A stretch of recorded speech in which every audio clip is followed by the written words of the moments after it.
Yes, ready. 80 watts per minute. Newspaper start. Asia का भविष्य क्या यूरोप के अतीत जैसा होगा?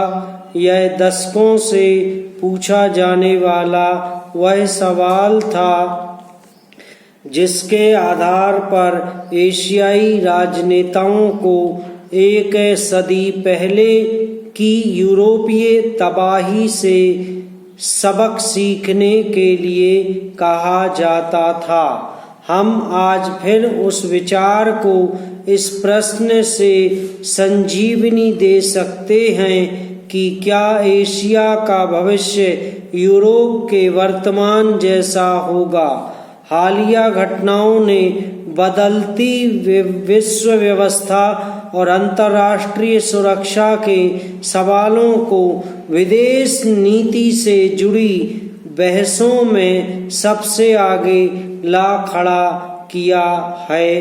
पैरा यूरोपीय संकट के मूल में है वर्चस्व हासिल करने की सोच।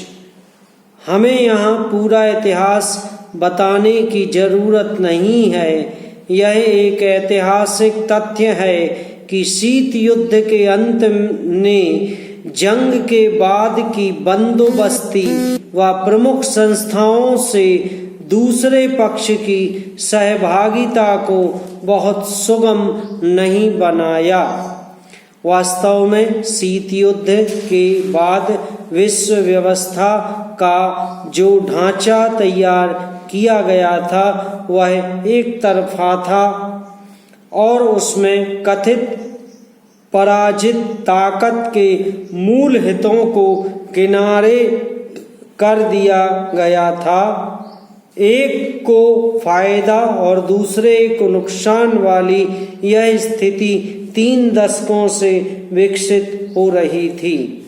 फरवरी 2022 में विस्फोटक स्थिति में पहुंचने से पहले इस बाबत चेतावनी को गंभीरता से नहीं लिया गया था। पैरा आज हिंद प्रशांत यानी इंडो पैसिफिक के लिए क्या सबक है? सबसे पहला सबक तो सुरक्षा ढांचे की बनावट है और इसमें यह अंतर्निहित विचार की दुनिया पर राष्ट्रों के किसी एक समूह का एकाधिकार नहीं हो सकता।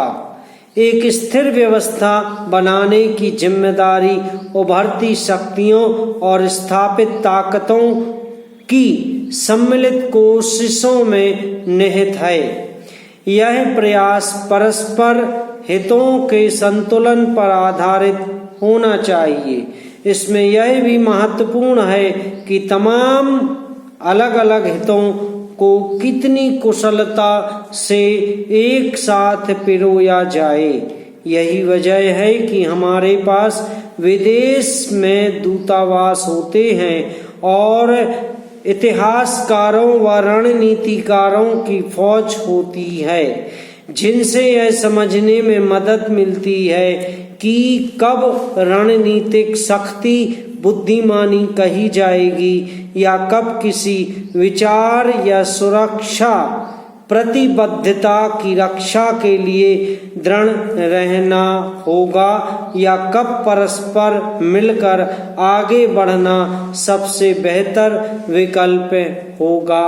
पैरा यूरोप के विपरीत एशिया का सुरक्षा ढांचा विविधताओं से भरा हुआ है। यहाँ तक कि इसमें विरोधाभासी सोच, अलग अलग अवधारणाएं और परस्पर विरोधी समूह भी शामिल हैं। इसलिए हमारे पास एक नेतृत्व व कई सदस्यों को मिलाकर पारंपरिक सैन्य गठबंधन हैं जिन्होंने घनिष्ठ सुरक्षा समूहों या समुदायों में सुरक्षा गारंटी व सदस्यता के एवज में रणनीतिक स्वायत्तता का नुकसान भी मंजूर किया है। हमारे पास ऐसी लचीली सुरक्षा समझ या भागीदारी भी है जिसमें हम राष्ट्रों को उनकी पहले की प्रतिबद्धताओं से अलग करने के लिए मजबूर नहीं कर पाते हैं। समाप्त।